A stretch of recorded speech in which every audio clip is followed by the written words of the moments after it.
Bien, gracias y paz de Dios nuestro Padre y de nuestro Señor Jesucristo a todos ustedes que están viendo un episodio más de este proyecto llamado Cristiano Consciente. Hoy día haremos un análisis fotográfico o pasaremos a través de la historia de las imágenes del dios Tamuz, más conocido como el hijo de los dioses o el dios Sol. El dios Tamuz, recordemos según la leyenda, era hijo de Semiramis, cuya celebración se hacía cada 24 de diciembre, es decir, a la llegada del invierno, en este caso en el hemisferio norte, y se celebraba en esa fecha de forma simbólica, ya que en invierno, debido al mal clima, a las nubes, a la lluvia, a la nieve, prácticamente el sol no se veía en los cielos. Entonces la gente de Babilonia tomó este día en específico para celebrar la llegada de Tamuz a la tierra. Bien, entonces de ahí nace el tema del 24 de diciembre. Todo esto fue forjado en Babel y de Babel se distribuyó a las naciones. Bien, partiremos entonces este video en el nombre de nuestro Señor Jesucristo y bien, partiremos con los nombres. En Babilonia, en la historia más antigua de Babilonia, este dios era llamado Tamuz, Dumuzi o Damuzi. Bien, en los imperios tardíos de Babilonia, Tamuz era llamado Bel o Velus. Y de hecho hay una versión griega de Zeus que se llama Zeus Belus, porque finalmente Zeus es hijo de Saturno, si no me equivoco. De Saturno. Y también es conocido en Babilonia como Marduk o Medorak o Mardoqueo o Mordecai. Todos esos son exactamente el mismo nombre. Recordemos que cada pueblo que conquistaba Babilonia finalmente adaptaba el nombre del mismo dios y le cambiaba el nombre. Y ese nombre, Medorak, es lo que conocemos en hebreo como Molec. En Egipto encontramos atributos del dios Tamuz, del hijo de los dioses, en Osiris, como el hijo de Ra. Ra era el sol, pero era el sol primitivo, el sol primigenio, el sol que se encargó, según la leyenda de los judíos, la leyenda de los egipcios, de crear el universo con la fuerza del dios Tab. O Ta, no sé cómo se dice. No sé, en fin. El punto es que Osiris era exactamente hijo de Ra y era muy similar a las imágenes que vemos del dios Tamuz, y Horus a la vez era hijo de Osiris, pero Horus era una encarnación directa del dios Sol Ra, es decir, Horus finalmente representa también, tiene parte o atributos del dios Tamuz. Bien. En la India este dios se llamaba Krishna, que es el dios de la religión Hare Krishna. En Fenicia se llamaba Adonis. Y en Grecia también fue adoptado este nombre Adonis. Y también se le adoraba como un dios. Y también vemos aspectos de Tamuz en Dionisio y en el dios Helio, que es el dios Sol. En Roma, obviamente, la versión de Dionisio es Baco y la versión de Helio es Apolo. Sin embargo, existe otra versión del dios Sol llamado Mitra, del cual nace la religión del mitraísmo. Y el mitraísmo es finalmente la religión que gobernaba en los días de Constantino y que finalmente fue introducida nuevamente dentro del cristianismo. Mitra es el dios Sol que nace el 24 de diciembre, por el cual fue cambiado el supuesto nacimiento de Cristo. En esa fecha me refiero. En Canaán tenemos a Moloch, Molec y Milcom, que son los dioses que finalmente adoró Salomón. Y tenemos también una versión de este dios, hijo de los dioses, en Dagón, que viene de la raíz hebrea de Dagan, que significa pez y que también significa semilla. Bien, entonces comenzamos el recorrido. Aquí tenemos a Tamuz. Bien, fíjense que ya es un joven, tiene una corona, está coronado, es un joven de apariencia linda, de apariencia hermosa, y vemos que ya tiene una cruz. También vemos, fíjense en este atributo, en este concepto, en esta imagen, aquí hay una piña de un pino. Recordemos que el pino es el árbol que finalmente se pone cada 24 de diciembre y representa la inmortalidad. ¿Por qué? Porque el pino es un árbol de hoja perenne, es decir, su hoja no muere en invierno. Bien, por eso representan la inmortalidad. Y este símbolo lo vamos a ver muy seguido. Aquí nuevamente vemos a un toro y vemos a un león, supuestamente como Dios, que era como Dios entre comillas por supuesto, que era este personaje, seguramente tenía dominio de la creación. Y aquí lo vemos nuevamente en una figura de Babilonia. Y nuevamente vemos a un hombre, a un joven, que tiene ramas en sus manos y que de esas ramas se alimentan estos dos animales. Este es una versión más moderna del dios Tamuz o Dumuzi o Damuzi. Bien, y fíjense, nuevamente vemos el báculo con una piña de pino. Bien, y lo que representa aquí es obviamente la apariencia hermosa de este dios. Nuevamente aquí hay una serpiente, al igual que en las imágenes de las diosas madre, de las diosas de los cielos, también había serpiente en Ishtar, en la imagen de Asera también habían serpientes, seguramente tiene que ver algo ahí con el relato creacionista. Aquí tenemos una imagen tardía, incluso más moderna, de Tamuz. Ya tenemos a este personaje vestido, bien, pero la apariencia de joven apuesto es exactamente la misma. Aquí tenemos nuevamente a Tamuz, bien, y fíjense que nuevamente vemos el báculo con una piña. Generalmente se le representaba desnudo precisamente para que mostrara su belleza. Aquí vemos nuevamente cómo la Iglesia Católica tiene exactamente este mismo símbolo dentro de sus edificios y en el báculo que por lo general arrastra el Papa, o el Papa lo arrastra él, no sé.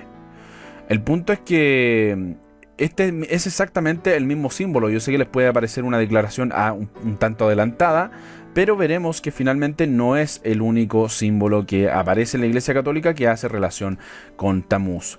A ver, Tamuz aparece en la Biblia y finalmente es el profeta Ezequiel quien da cuenta de esto. Dios toma a Ezequiel en una visión espiritual y le muestra todas las abominaciones que se hacían en Israel. Bien, ¿qué es lo curioso de esta historia, de esta experiencia que tuvo el profeta Ezequiel? Es que Ezequiel vivía en Babilonia. Ezequiel no conocía Jerusalén. Bien, el templo estaba destruido en los días de Ezequiel.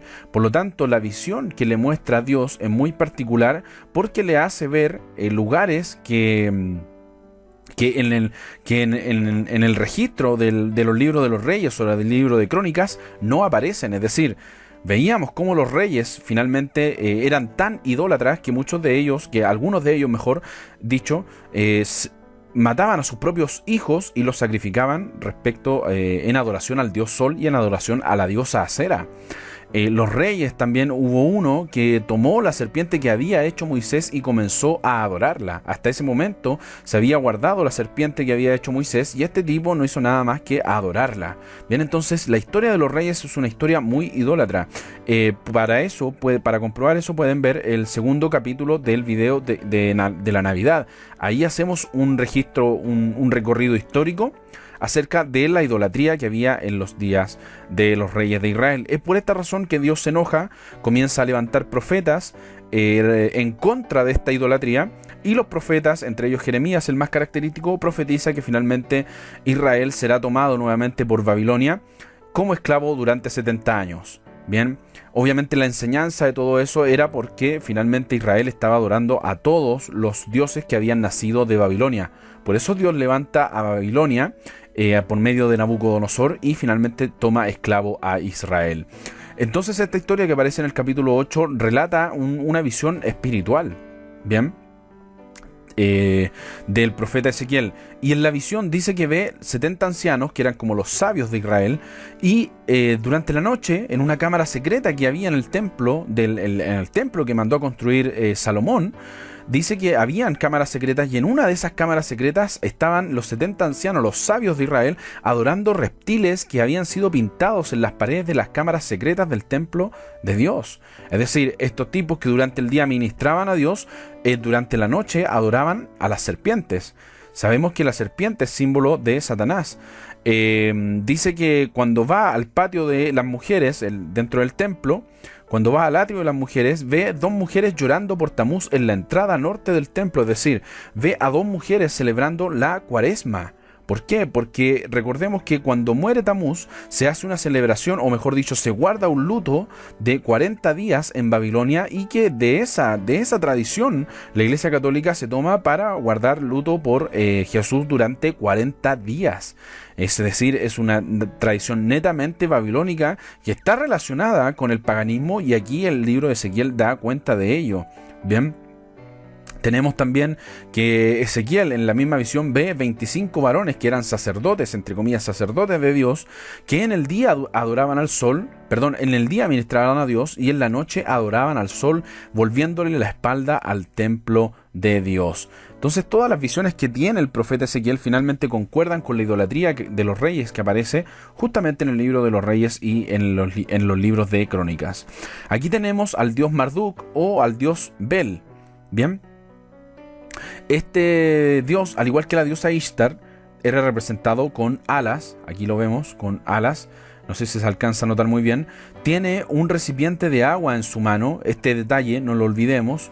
Un recipiente de agua en su mano. Nuevamente tenemos, sabemos que es Marduk por la corona que tiene.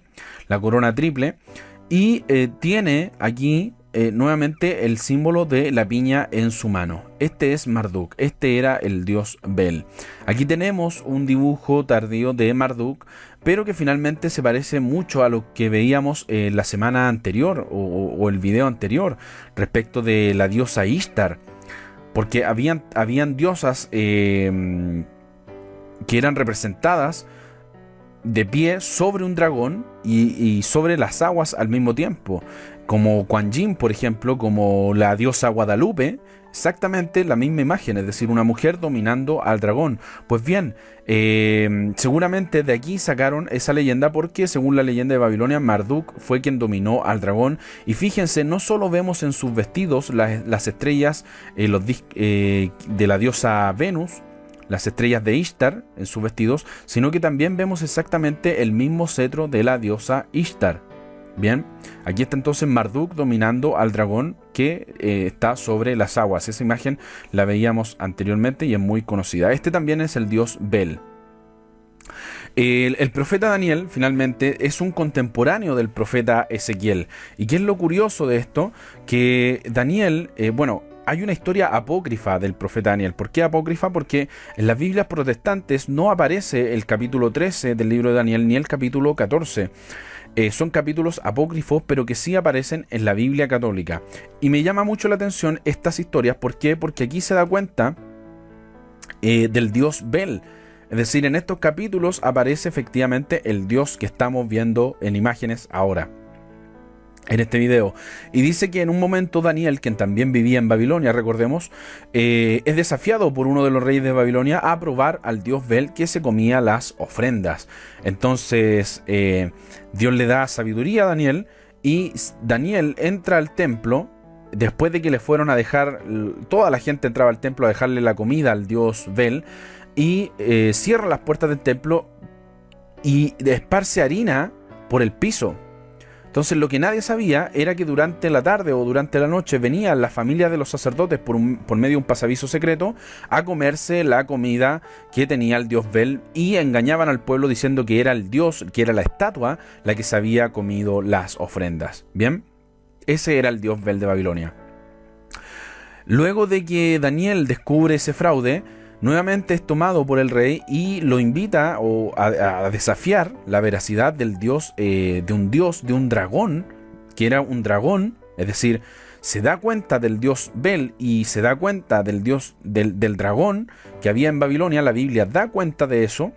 Y finalmente este dragón también decían que se comía toda la comida, pero finalmente tenía una especie de embudo en su vientre por donde evacuaba toda la comida. Era una estatua, a eso me refiero. Y Daniel hace una especie de masa, una comida, que al entrar a la boca del dragón, la estatua explota. Entonces todos en Babilonia comienzan a adorar al dios de Daniel. Sin embargo, es lo curioso o lo más llamativo de estas historias, que son apócrifas, finalmente habían sido profetizadas por Jeremías. Jeremías 51, 44 y 45, fíjense lo que dice. Luego de que luego de que Israel llegara de vuelta, después de los 70 años de cautiverio, llegara, en los días de Daniel, llegara a Canaán nuevamente, a la tierra de Israel, a Jerusalén, a repoblar la ciudad, a reconstruir el templo y a reconstruir la ciudad. Dice, es una profecía que años antes había anunciado por Jeremías diciendo: y juzgaré a Bel, al dios Bel, en Babilonia, y sacaré de su boca lo que ha tragado, y no vendrán más naciones a él, y el muro de Babilonia caerá. Salid de en medio de ella, pueblo mío, y salvad cada uno su vida del ardor de la ira de Jehová.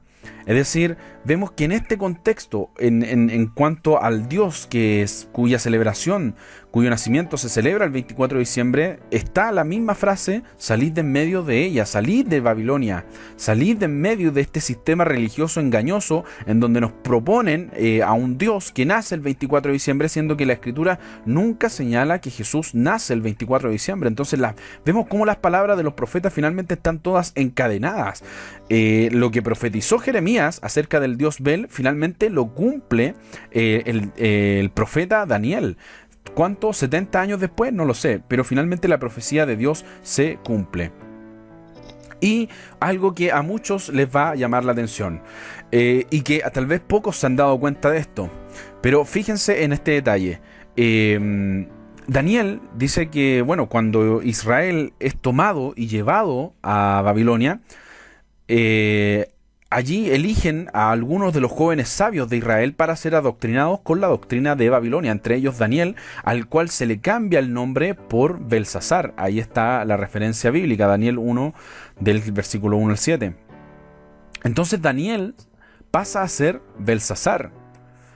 Nabucodonosor, dentro de ese tiempo, el rey Nabucodonosor tiene un sueño y dice que la Escritura dice que solo Daniel interpreta aquel sueño. Yo sé que a muchos ya conocen esta historia, pero quiero hablar de un detalle que es muy particular y que yo estoy seguro que muy pocos han sabido verlo de esta forma.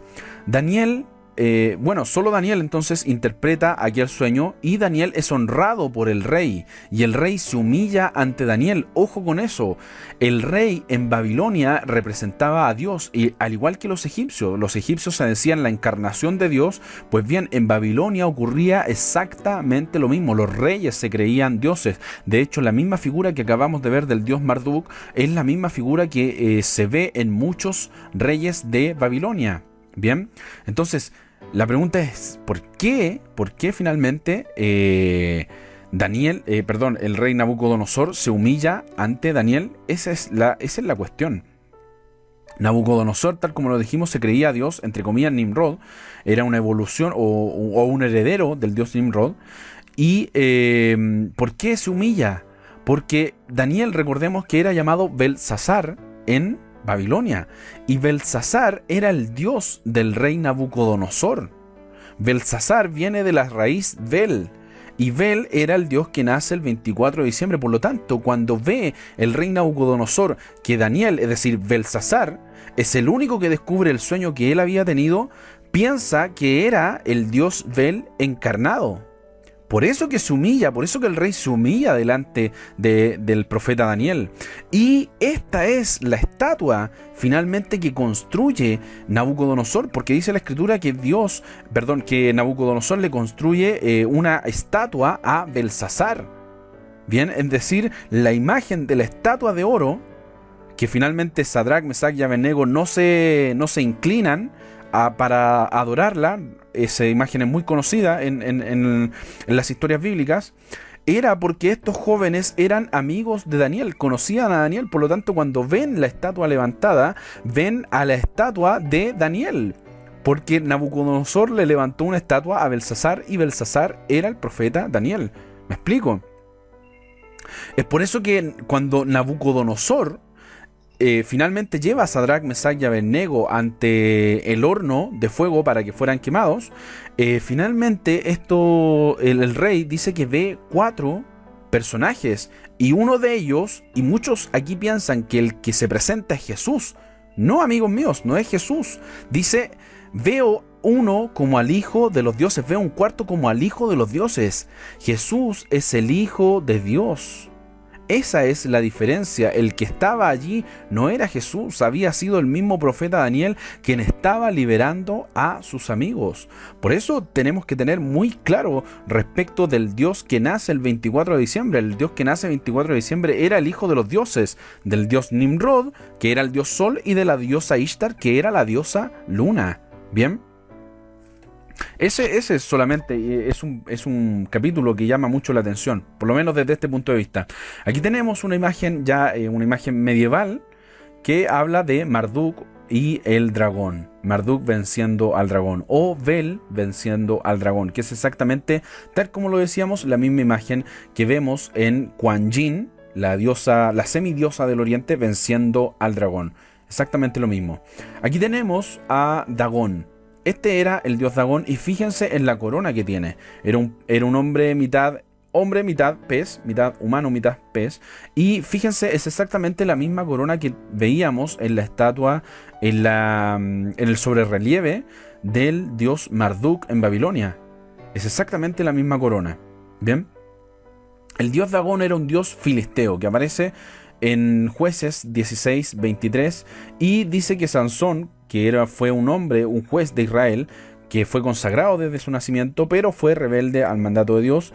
Sansón fue arrestado y llevado al templo del dios Dagón por los filisteos.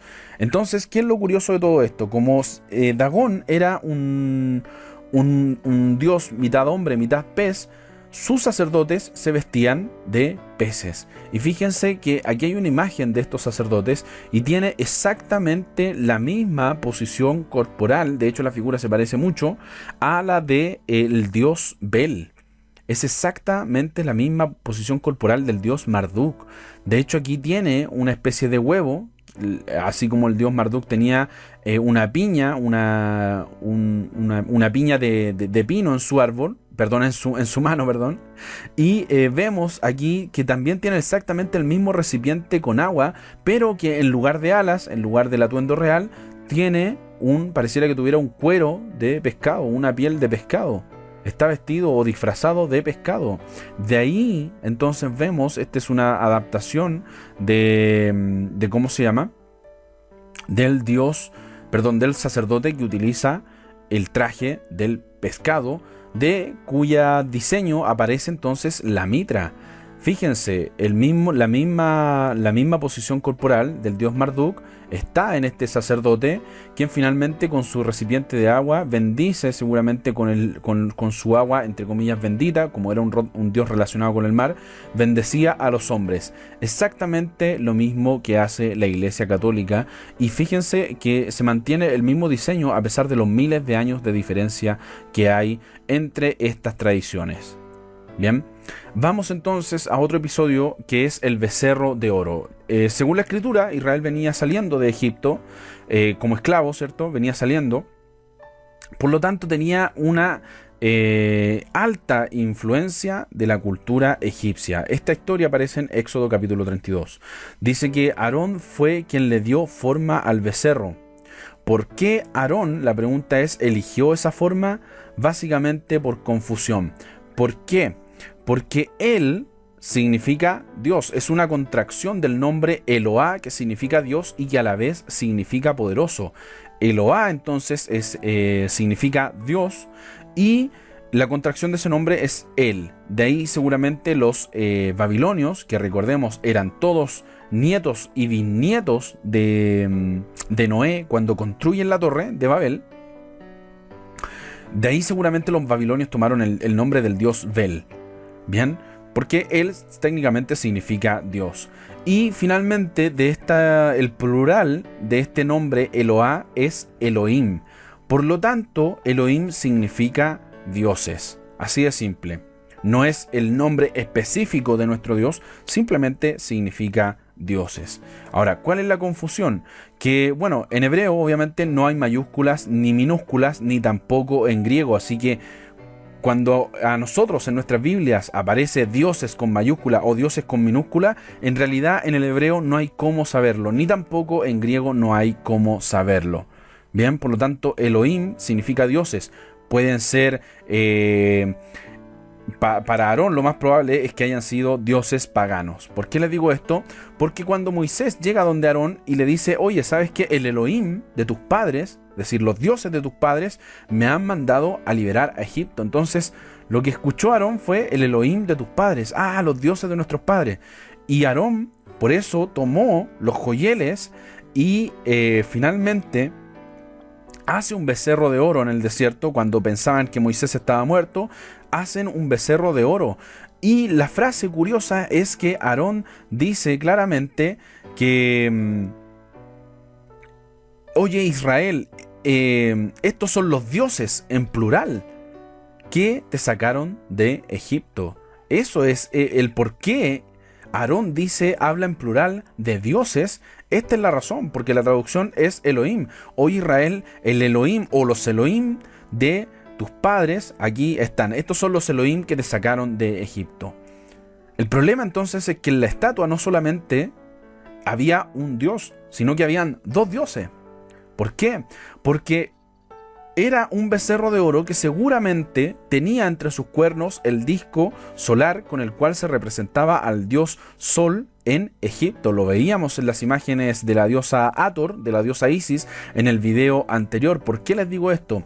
Porque el dios Osiris de Egipto, el hijo del dios Sol, que seguramente también se celebraba el 24 de diciembre, Osiris era representado primeramente como un buey. Recordemos que la diosa Hathor fue representada como una vaca, por lo tanto Osiris era representado como un buey.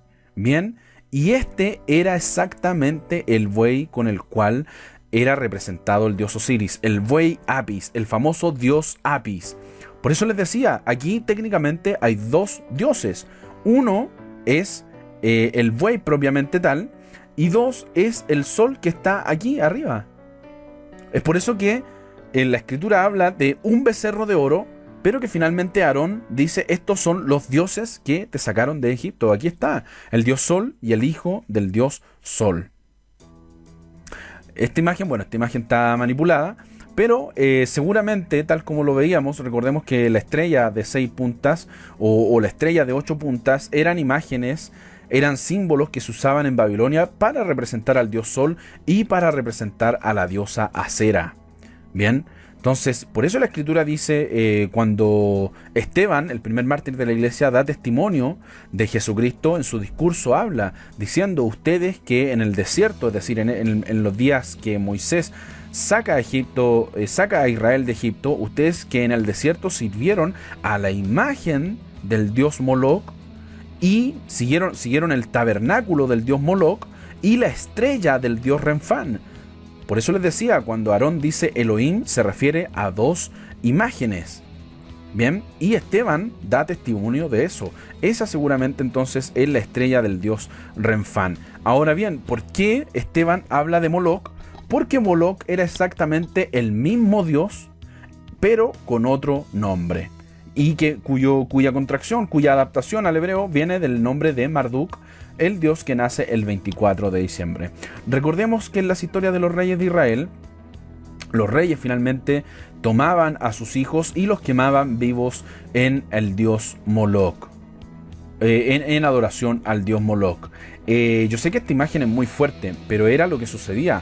Y fíjense que aquí hay tambores y se habla en la Biblia de los tambores. ¿Por qué? Muy sencillo. Era necesario meter ruido con tambores, con trompetas. ¿Para qué? Para que las mujeres de Israel no escucharan el llanto de sus gritos cuando los niños eran quemados vivos. Por eso se tocaban tambores, amigos míos. Bien, hablemos entonces del becerro de oro que finalmente era Moloc. Israel sacrificaba entonces a sus hijos a Moloc por el fuego. Nabucodonosor, fíjense la similitud, mandó a quemar al fuego a quienes no adoraban al dios Belsasar, que era una adaptación del dios Bel. ¿Y qué quiero decir con esto, amigos míos? Muy sencillo. Nabucodonosor, finalmente, recordemos que los reyes de Babilonia se creían dioses. Por lo tanto, de ahí entonces nace la tradición de quemar, de hacer sacrificios al fuego a los dioses. Bien, en este caso al dios Moloc.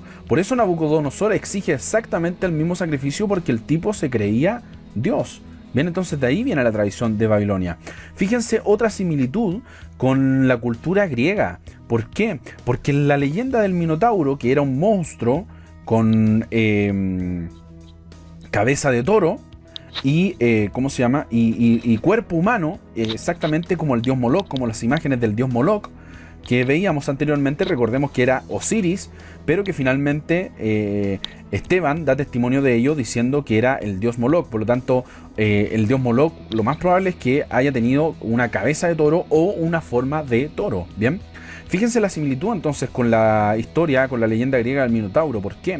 Porque era un humano con cabeza de toro, un monstruo con cabeza de toro, y que recibía en la isla de Minos, en el palacio de Minos, a los jóvenes que eran llevados a ese palacio como sacrificio. De ahí entonces nace cómo llegamos al mismo concepto, cómo vemos los mismos conceptos de sacrificio en Egipto, en Canaán, en Babilonia y ahora en Grecia. ¿Se dan cuenta por qué? Porque finalmente se cumple lo que dice la Escritura. En Babel se repartieron los idiomas. La gente no dejó de adorar a esos dioses. Y finalmente encontramos muchas similitudes de adoraciones paganas en distintas culturas del mundo. De hecho, otra leyenda griega, que es la leyenda de Cronos, finalmente era quien devoraba a sus hijos. Era un dios que devoraba a bebés.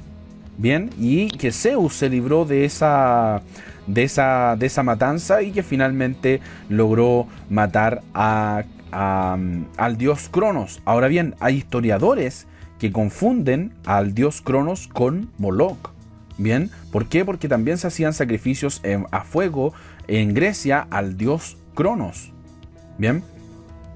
Y por otra parte tenemos entonces al dios Helios. Tal como lo veíamos en el video de la Navidad, este no es Jesús sobre 4 caballos, no. Es el dios Sol, por eso está coronado por el sol. Esa no es una aureola de santidad, eso es lo que inventó la Iglesia Católica para disfrazar las imágenes del dios Sol. Bien, este es el dios Sol, el dios Helio. Y que finalmente vemos aquí otra vez el carro del dios Sol, que es tirado por estos caballos que volaban a través del cielo, y vemos exactamente la misma figura de, no sé si se puede ver bien aquí, la misma figura, voy a ver si puedo correr, ahí está, la misma figura de este dios Sol coronado con el sol, al igual que Ishtar. Bien. Y finalmente en Roma, a la izquierda, en esta esquina, vemos, en la esquina superior izquierda, vemos al dios Mitra. Fíjense, es un dios con túnicas, coronado por el sol, y que tiene en su mano un globo, que es el globo terráqueo, obviamente, que representa el mundo. La misma entonces imagen vemos en Jesús. Bien, eso quiere decir que la gente ya sabía en ese tiempo que la tierra era redonda, lo más probable, porque el libro de Job habla de la redondez del círculo de la tierra. ¡Tarán! Bien, entonces vemos exactamente al dios Mitra, pero con una adaptación cristiana, es decir, a un dios, a un personaje de la raza aria, porque así se representaban a los hombres en Grecia y en Roma, que adoptó las formas de Grecia, y vemos coronado por el sol con el mundo en sus manos. Aquí vemos, aquí abajo, en la esquina inferior izquierda, vemos nuevamente a este Jesús de la raza aria, que fue el Jesús que presenta la Iglesia Católica, con los rayos de sol. Fíjense, por detrás están los rayos solares. Así es, amigo mío, ni siquiera ya es una copia, esto es derechamente un plagio, como lo dije en otro video, de parte de la Iglesia Católica. Por eso vemos aquí al dios Helio. Bien, este nuevamente es el dios Helio, nuevamente con la misma actitud del que supuestamente a nosotros nos han presentado como el Mesías. Bien, nada nuevo bajo el sol. Aquí, como lo veíamos en los videos anteriores, tenemos a Mitra o Helios, que es exactamente lo mismo y que se parece mucho a la Estatua de la Libertad. Eso lo veíamos en los videos anteriores. Y finalmente tenemos a Mitra, que arriba dice Deo Sol Invictus, es decir, el dios Sol invicto, el dios el Sol invencible, y era el dios que se celebraba el 24 de diciembre. Al igual que Krishna, la encarnación del Sol, cuyo nacimiento se celebra el 24 de diciembre. Ahora, ¿a qué voy con esto, amigos míos? Antes de pasar a la siguiente imagen. Vemos en Krishna la imagen de un pastor que cuida de su rebaño, entre ellos su madre, porque recordemos que de ahí viene la tradición de Egipto, nace la tradición de adorar a las vacas, y finalmente esa misma idea se ve en la India, razón por la cual las vacas son sagradas, pero que finalmente no son nada más que un símbolo de la diosa madre. Y entonces vemos a Krishna, que también nace el 24 de diciembre, como un pastor. ¿Por qué les digo esto, amigos míos? Porque Mitra era representado como un pastor. Entonces, cuando la escritura o cuando Jesús señala diciendo yo soy el buen pastor, lo primero que hacen los católicos es tomar exactamente la imagen de Mitra que vemos aquí en la esquina superior izquierda. Aquí arriba también vemos exactamente al dios Mitra. Este no es Jesús, amigos míos. Este es Mitra, que nace el 24 de diciembre, porque también, al igual que Krishna, era seguramente pastor, era un joven pastor de ovejas. O pastor, mejor dicho. Por eso entonces, fíjense en la misma posición corporal que nos presenta la Iglesia Católica respecto a Jesús, aprovechándose de esa frase que dice Jesús, no entendiendo que cuando se habla de ovejas se habla estrictamente del pueblo de Israel, y que básicamente la Iglesia Católica se aprovechó de esta situación para plagiar nuevamente a las culturas paganas. Ahora, la idea, recordemos que Zeus mata a Cronos, y que hay historiadores que señalan que Cronos es también el dios Moloch. Y pasa lo mismo en el mito del Minotauro, es decir, Teseo, el héroe, mata al Minotauro, así como Zeus mata a Cronos, que era Moloch, que era un becerro, que era un toro, y también la leyenda de Mitra decía que mataba a un toro. ¿Ven? Entonces, nada nuevo bajo el sol, amigos míos, nada nuevo bajo la adoración del dios Sol. También tenemos aquí nuevamente a Mitra. Fíjense que tiene una antorcha en su mano, de la misma forma en que la tenía la diosa Ishtar. Y esta imagen se parece más a la de Adonis, porque vemos a un joven desnudo. Pero era Mitra. ¿Por qué? Porque son exactamente los mismos dioses. El hijo, la encarnación del dios Sol. El hijo de los dioses, Adonis, aquí está, en Mitra. La misma imagen, recordemos que veíamos en el capítulo anterior acerca de Atena. Atenas Libertas se llama esta estatua, y que es la diosa Atena, pero que representa la libertad. Por eso sale sin ropa y con una antorcha en su mano. Y aquí está Luz Liberta, se llama esta estatua, y que es obviamente una copia o una versión romana de lo que hoy día se conoce como la estatua, entre comillas, estatuas de la libertad, porque finalmente la libertad era un dios o una diosa en las antiguas culturas paganas. Bien, aquí tenemos, por ejemplo, al medio tenemos al dios Tamuz. Aquí está la diosa madre, que tenía la luna. Recordemos el video anterior donde veíamos a Diana, por ejemplo, una de las diosas madre, con la luna en su cabeza. Bien, fíjense, seguramente aquí está Tamuz recibiendo los honores o recibiendo la adoración. Tamuz en el cielo, la luna, el sol. Tamuz recibiendo la adoración de parte de los hombres. Bien, y es que esa imagen ya se había visto en Babilonia, amigos míos. Por eso les digo, nada nuevo bajo el sol. Aquí tenemos al dios supuestamente Tamuz, aquí está Tamuz, este era el sol, estos son sacerdotes solamente. Y aquí vemos nuevamente al dios con forma de pez. Bien, al dios con forma de pez. El árbol de Navidad, esto, amigos míos, es un árbol de Navidad, por si acaso.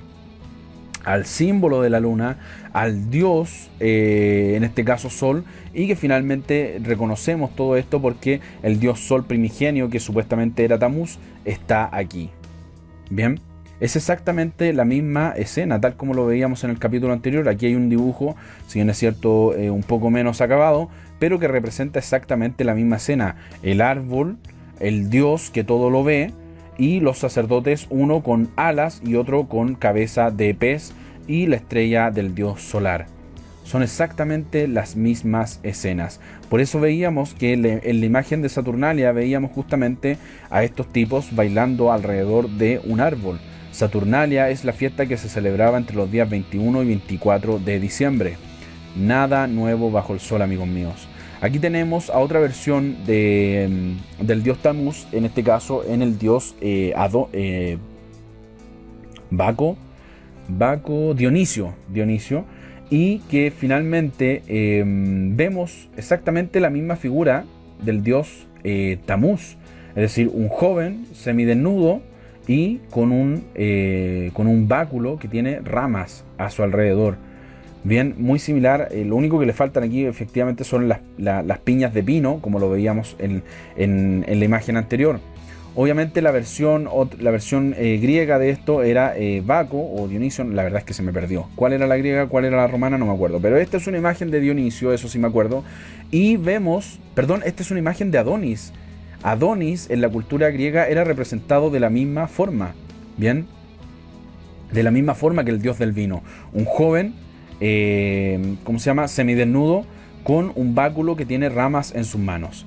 Y aquí sí tenemos a Baco. Yo me acuerdo de esta imagen porque me llamó mucho la atención. Fíjense la posición corporal del dios Baco, amigos míos. Fíjense, de hecho la cara nos recuerda mucho a los cristos que veíamos, que se ven en las iglesias católicas. Bien, fíjense, un hombre semidesnudo con la mitad del cuerpo cubierta. Y fíjense, esta posición corporal es muy similar y ese es el dios Baco. De hecho, aquí dice Baco, claramente. Dionisio, Baco, es exactamente lo mismo. Y la Iglesia Católica puso a Jesús, al Hijo del Dios Sol, exactamente en la misma posición. Saliendo, entre comillas, de la tumba, ¿cierto? Pero con exactamente la misma posición. Entonces, aquí está la comparación. Entonces, ¿de qué estamos hablando? ¿Estamos hablando de una copia? ¿Estamos hablando de una casualidad? Estamos hablando de un plagio, amigos míos, de un plagio de la Iglesia Católica. De hecho, me parece que el que pintó esta pintura fue el artista Rafael Sanzio. Y vemos, se supone que esta pintura se llama Juan el Bautista. Se supone que es lo voy a hacer acá. Se supone que es la representación de Juan el Bautista, pero finalmente es una copia de Adonis. Es decir, no tan solo a Jesús lo plagiaron, sino también a Juan el Bautista. Bien. Entonces, ¿de dónde sacó la idea el artista de que Juan el Bautista tenía esa belleza corporal? No sé. ¿Dónde sale, en qué parte de la Biblia aparece que tenía un báculo con ramas? La verdad es que no lo sé, amigos míos. ¿Por qué? Porque todos los artistas, la corriente artística han sido influenciadas por estos simbolismos. De hecho, aquí vemos imágenes de José, el padre de Jesús, que finalmente también es venerado por la Iglesia Católica, pero fíjense, tiene exactamente la misma ramita que Dionisio. Bien, ¿de dónde sacan estos tipos esa similitud? ¿Por qué? ¿Qué tiene que ver el padre de Jesús con las flores? La verdad es que no lo sé, amigos míos. Eso no aparece en las Escrituras. Ahora bien, al igual que el dios Baco y también amo y señor de las fiestas, de la juerga y del vino, era también la figura del sátiro.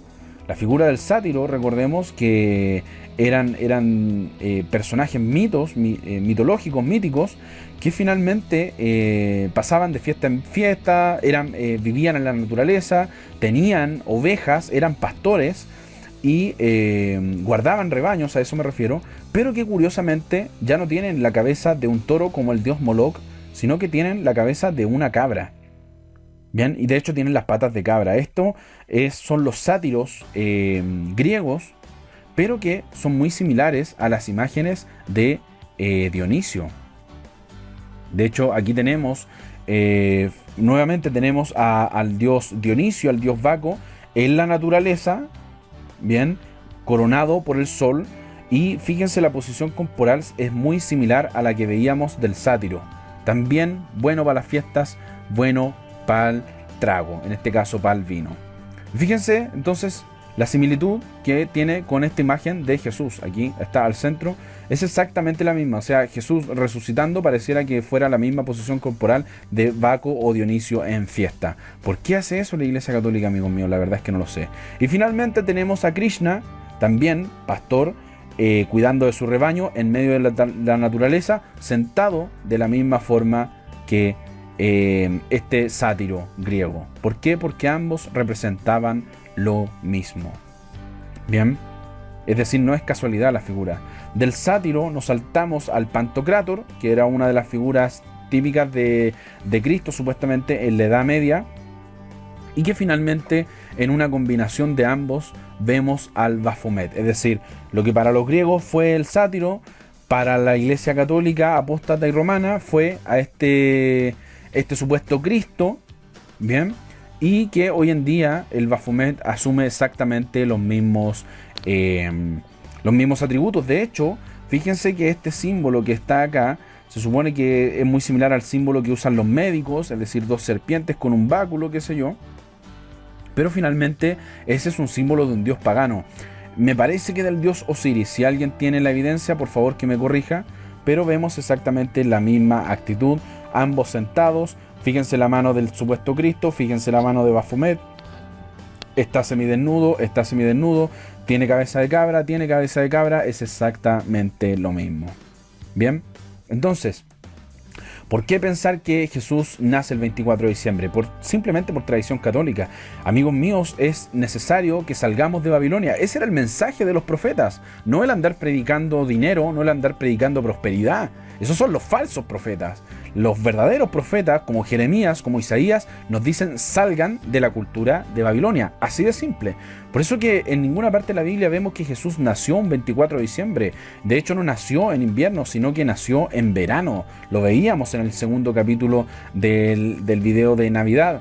Jesús no manda a celebrar su nacimiento o su, entre comillas, cumpleaños. Los apóstoles no mandan a celebrar el nacimiento de Cristo, y Pablo nos advierte claramente que Dios no puede ser representado en estatuas, Hechos 17, 29, 30, ni en estatuas ni en imágenes. Estamos hablando del Nuevo Testamento, amigos míos. No estamos hablando del mandamiento del Antiguo Testamento, no te harás imagen. Jesús no es Belial, Jesús no es Bel. Bel es un dios que viene de la raíz Belial. Recordemos que a Zeus también se le llamaba Zeus Belus. Belial, Belus, Bel, Belsasar tienen exactamente la misma raíz. Y de hecho es muy similar al nombre de Baal, que era uno de los dioses que adoraba Israel. Y esta referencia de que Jesús no es Belial, no es el Dios que nace el 24 de diciembre, aparece en 2 de Corintios capítulo 6, 14 y 16. Por lo tanto, ¿cómo llegó esta tradición a la cristiandad? Muy sencillo, porque la Iglesia Católica, a través del Papa Liberio en el año 325, declara celebrar a Jesús el 24 de diciembre. Bien, entonces nos vemos en un próximo episodio, lo dejamos hasta aquí por hoy, nos vemos en un próximo episodio de este proyecto llamado Cristiano Consciente, en donde analizaremos en el próximo capítulo la figura de Nimrod, que finalmente pasa a ser Baal. Así es, Baal del Antiguo Testamento era nada más y nada menos que Nimrod. Lo veremos a través de las imágenes. Y qué fue lo que pasó entonces en la torre de Babel. Si fue real la leyenda o si solamente fue una simple leyenda, que tal como lo veíamos en el video de la Navidad, no fue así. Que la gracia y la paz de nuestro Señor Jesucristo estén con todos ustedes. Nos vemos en el próximo episodio. Bendiciones.